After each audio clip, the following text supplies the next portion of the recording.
Howdy, MUS119. This is Module 2C covering ties, dots, tuplets, and rests. Some of this stuff we had talked about in prior modules, but I just wanted to make sure that all of it was clear, so I made this module for you to review. So the first thing we're talking about is ties. Ties connect two note heads of the same pitch, indicating that they are to be played as a single note with the duration equal to the sum of the two notes. What does that mean? Look in the bottom left-hand corner. In this example, you have two quarter notes that have a line connecting them by their two note heads. We know that a quarter note gets one beat each, right? So 1 plus 1 equals 2. So essentially, you're going to hold this note for 2 beats. Ties are only between two notes of the same pitch, so they need to be sitting on the same line or space on the staff. And ties start and end on the note head, so you're not going to connect it via the stems. You're only going to connect it via the note heads. Ties can extend over the measure line to have a musician hold a note for a longer duration. So an example of this would be in 2/4. So if I'm sitting here and I'm in 2/4 time rate, we know the 2, the top number, shows that we have 2 beats per measure, while the bottom note tells us what note gets our beat, which is a quarter note. So we're going to have 2 quarter notes in each measure, right? So if you had something written out like this, 2, and say you wanted to hold this last note in the first measure for a little bit longer, well, you can do that by connecting a tie.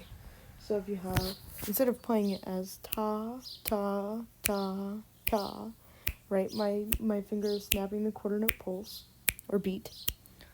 So I have ta, ta, ta. So I'm able to use a tie to hold over my notes through the measure. Sometimes it's also just easier to notate things in ties, like if you had something that was in like 4/4 time, and you have something like this.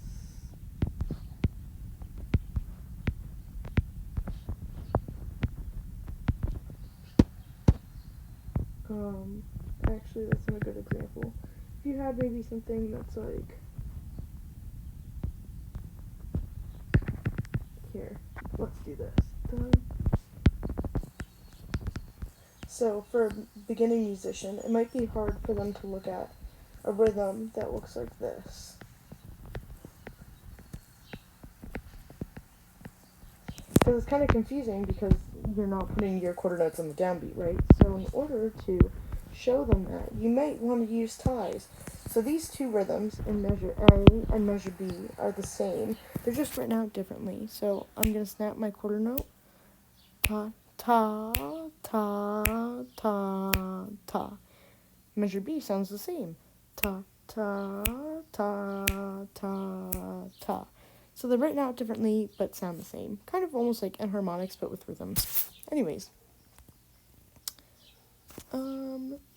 Other ways to write tied notes. So let's practice writing. So I want you to try this at home too. Practice. So I want you to try to tie 2 notes together that will equal 6 beats. So we want it to be 6 beats long. So my first piece of advice would be to think about, well, I can choose a whole note, right? Well, what are my options? I could choose a whole note, right? I could choose a half note, which is 2 beats. I could choose a quarter note, which is 1 beat. I could choose an eighth note, which is half a beat. I could choose a 16th note. That's what we're going to work with. 1/4 of a beat. Okay. So we want this to be 6 beats long, right? So in my mind, I'm like, okay, well, I could choose something I'm only using 2 notes, right? So you want to choose like the most effective to make 6 beats. So I would probably use this, a whole note tied to a half note, because you have 4 plus 2. Try out this. Try making something that's 3 beats long. And 1 1/2 beats. And 2 beats. So give those a try. and we'll reconvene. So take a pause. Alright, so 3 beats long. I'm going to tie generally my longer note to my shorter note. I guess it doesn't matter either way, as long as you have it. So I would choose a half note and a quarter note, because I'm only tying 2 beats together. We know a half note is only 2 beats, and a quarter note is 1 beat. Let's try this 1.5 beats. So I would start off with a quarter note, and tie that to an eighth note, because you have 1 plus half. And then 2 beats, I would just tie together 2 quarter notes together, since we're only tying 2 beats together. On the homework, I believe there's more work with this. But those are the pretty most common ties that you'll see.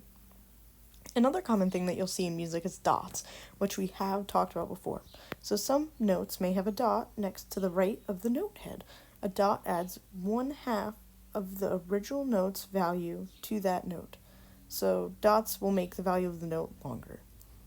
A dot after a note adds the next faster note value to the note that has the dot on it. So this kind of drawing is funny because I don't know what it is, but it has prolonged my life. Well, it's kind of funny because you have a dotted quarter note, right? So we know that a quarter note gets 1 beat, but this has 1.5 beats. Why? Well, if you look, a quarter note, we have 1 beat, right? So this is our original note value. Or actually, let's look at it like this. I have a dot, or a quarter note that has a dot, right? I choose to ignore the dot at first, and I say, well, I have a quarter note. A quarter note equals 1 beat, right? What's the next smallest note value that you have after a quarter note? That's an eighth note. So 1 plus 0.5 equals 1.5 beats long. So if we wrote out a dotted quarter note, that was a dotted quarter note out there, right? 1.5 beats long. What if we have a dotted half note? Well, let's break it down. So we're going to look at the note without the dot, so we have 2 beats, right? And we're going to add the next smallest note value, which below a half note is a quarter note. So 2 plus 1 equals 3. What about a dotted whole note? A dotted whole note. So I'm going to choose my whole note without the dot on it. We know that a whole note gets how many beats? 4. And then we're going to add a note that is half its value. So we want something that's going to be 2 beats. So a half note. This is the next smallest note value. So altogether, dotted whole note equals 6 beats. The last one is a dotted eighth note. So we have an eighth note, right? If we look at this, we have an eighth note, which is half a beat, plus the next smallest note value, which is 1/4 of a beat. So we know that altogether, this note would be 3/4 of a beat. So you might see something like this written out in your music, or in the music that you're looking at, right? You might have something like this written out. So this is essentially just beaming everything together to fit into 1/4 note, 1 beat, right? So we look at this and we say we have an eighth note, right? And it has a dot. So we know that this is 3/4 of a beat, this note. While this 16th note is 1/4 of a beat. So it's just essentially beaming the dotted eighth note and the 16th note into 1 beat so that it's easier to see the composition of each rhythm within the measure. Great. So I have an example of these in a little chart. That's nice. So let's practice with ties and dots in exercise 2A. So these are kind of cool because you can see kind of the opposite effect that is given between ties and dots. So here they're asking you to write out 2 notes that are tied together in this top section over here. You're writing out 2 notes together that equal the same note value. So the easiest way to go about this is to write the note value that you have and then tie it to the next smallest note value. So we have an eighth note, right? Then a 16th note tied to it. I want you to pause this and give this first section a try up here. So think about what note value you have and what the next smallest note value is. Okay, so let's get to this. So we have a 16th note here, right? So I'm going to draw out a 16th note, and then I know that it's going to just be tied to the next smallest note value, which would be a 32nd note, which has 3 flags on it. The next one, you'll have a whole note and a half note, right? Because your half note is your next smallest note value. That would add up to be 6 beats. You can also double check your work if you really wanted to. Like this is 3/4 of a beat. You have half a beat and a quarter of a beat. This would be a quarter plus. I don't know the fraction for a 32nd note, but probably an eighth. And then you have a quarter here of a beat plus an eighth. And then 6 beats here, you want to have 4 plus 2, right? And then over here, you'll have a half note. You're adding half its value to it. So 2 plus 1 equals 3. Sweet. So now, we're doing the opposite in the next one, the next line below. We're going to write a dotted note for each of the tied notes. So we're doing the opposite. So over here, you have a half note tied to a quarter note. So what you're going to do here is very similar. You're going to take the first note that you have, right, and then just write a dot next to it. So give those a try, and you can pause the video, and we'll go over these. Alrighty, so you have a whole note, right, and you're just going to add a dot next to it to show that it's a 6 beats, Over here, boom, and over here, boom. So essentially you're just doing what you did earlier, but the reverse of it. You can email me if you have any questions on this, but I don't think there's anything further to review. The next thing that we have is rests. So we have rests that are used in music when musicians aren't playing. So we have a whole rest, which gets a whopping 4 beats. Notice that it's below the 4th line up here. So when I was teaching 4th grade, one of my 4th graders said to me, "Oh, JT, Mix Kender, I can remember that this is a whole rest because it's like digging a hole down below the 4th line." And I was like, wow, you could get a college degree, kid. Then we have a half rest, which is 2 beats long, sits above the 3rd line. So notice how they're different. Half rest sits above the 3rd line, whole rest sits below the 4th line. Quarter rest, 1 beat, similar to the quarter note. It's got a little squiggle. Then you got an 8th rest. Note that the flags line up with the flags that you have on your 8th note. The 16th rest has 2 flags like the 16th note. The 32nd rest has 3 flags like the 32nd note, and same with the 64th note. And rest, they align like that. Same thing goes with the dots. This is a nice table that is able to show you kind of what compilation of rests that you would have together, or I guess it would rather be something like this or like this, kind of showing you the opposite effect, but in rests. So that's kind of cool. So you can take a look at that and pause if you'd like. It's also in your textbook. This is an example of a melody with rests. One thing that you may note is that there's 2 whole rests here. I am not sure the exact reason as to why there's whole rests in a 2/4 bar, aside from the fact that this takes up the rest for the whole entire measure. But if you see here, we're in 2/4 time, right? We're going to have 2 quarter notes in each measure. So we have 1 there, rest, rest. Then we have 1 here, and although you only have 3 notes grouped together here, you do have a 16th rest. So those all fit in kind of 1 quarter note together. Quarter note, rest, rest, and you have bum, bum, bum, bum. And then these two are grouped together. These two eighth notes, they all fit, or the eighth note and eighth rest rather, fit into one quarter note, quarter rest, and quarter note. So that's kind of what the quarter note subdivision below each of the notes that you have there. You have 2 beats in each measure. The quarter note is getting 1 beat. So now, exercise 2A, you're going to write the equivalent rest for the following notes. So I'm just going to give you an example of the first one. You're going to write in a 16th rest with a dot. I want to see what you do with the rest of them on your homework. So you can do that on your own time. Alright, the last thing to cover in this module is tuplets.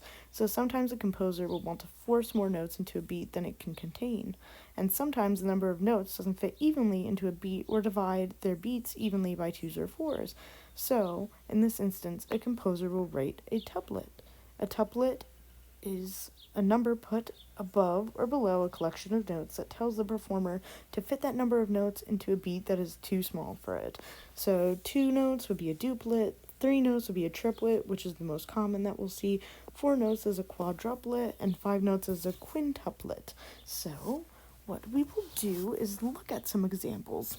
So I want to write down the quarter notes below them. So, or dotted quarter notes, depending what it is. So you have 3 beats in each measure, right? And the quarter note gets 1 beat. So we have a quarter note, quarter note, quarter note, right? For this first one. So I'm snapping my quarter note pulse, right? And I hear ta, ta, ta, ta, ta, ta. So notice that you have a 3. So this is the triplet. You have this triplet written on top of a note to indicate that these 3 notes should be put together in the same beat. I can tell that this is in 3/4 time. Everything is subdivided into a quarter note except for that triplet. So you're fitting the ta, ta, ta, ta, ta, ta into 1 beat. So I'm snapping my quarter note beat, right? Dot, dot, dot, dot. Those are 8th notes. These are 8th notes, or 8th note, triplet, triplet, 8th note, triplet, triplet. So that's essentially how they sound. Then you have 6/8, right? We know we're going to have 6 eighth notes in each measure. So we have a dotted quarter note, which is our macro beat, while we have our micro 8th notes here. So 1, 2, 3, 4, 5, 6. 1, 2, 3, 4, 5, 6. So I'm snapping the pulse of the dotted quarter note, right? So I have da da da da da da da da da da da da da da da. So that quadruplet just essentially almost sounds like it's in 1, 2, 3, 4, 5, 6. Like you're in a meter with a 6, kind of almost like 6/4-ish, but you're essentially fitting 4 eighth notes into the space of 3 during that. And then over here you have 4, 4. You have 4 beats in a measure, and your quarter note gets 1 beat, right? So you have 1, 2, 3, 4. So you're going to fit all of these 5/16 notes into 1 beat rather than there being 4. So I'll sing it first with 4/16 notes, so not as written, and then I'll sing it as written. And of course, I'll snap the pulse. So we have quarter note, da, da, da, da, da, da, da, da. So that's not as written. That's with 4 quarter notes instead of the quintuplet. With the quintuplet, it sounds like ta, ta, ta, ta, ta, ta, ta, ta, ta. 1, 2, and university, yeah. So that's how we learned it growing up. But yeah, so those are tuplet examples. The most common thing that you'll see in your stuff here is this triplet figure. Please, please, please make sure that when you're doing things that you make sure that you see whether it's a triplet or it's in 6/8 or like a compound meter time, like 6/8, 9/8, 12/8, because this triplet, this grouping of 3 throws everybody off. So like I've had students that have write 1, 2, 3, 4, 5, 6, 7, and they count all the 8th notes and they write this as 7/8, and that's so incorrect because you have the 3 written on top. that 3 shows that it's a triplet, that it's fitting into a time where like a meter signature where it shouldn't necessarily always fit. They're squeezing notes in rather than actually being a part of the like notation. All right. So, that's all. Check back for more lecture videos next week. I'll have them posted on Sunday evening, I believe. Make sure to complete exercises 1A online, 1C, 2A, 2B, and 2C. Please create a discussion board post no later than 11:59 on Thursday evening and respond to a discussion board post no later than Sunday evening at 11:59 p.m. and take quiz on Brightspace under the quizzes tab no later than Sunday at 11:59 p.m. Please email me with any questions you have. We can always set up a Zoom meeting. I know this stuff is kind of overwhelming because there's so much of it, especially for you newbies that might not know music. So it's kind of a lot. But once you kind of get this stuff under your skin, it will be a lot easier to do the rest of the work for the course. I can always provide additional practice help and worksheets and other additional resources. Check out the syllabus under the additional resources tab, and there should be some cool links that you can use online to practice note identification, time signature stuff, rhythms. So if you have any questions, please email me. It's jt.kender@stonybrook.edu. I look forward to kind of meeting you on the discussion board posts. And yeah, stay safe, everybody.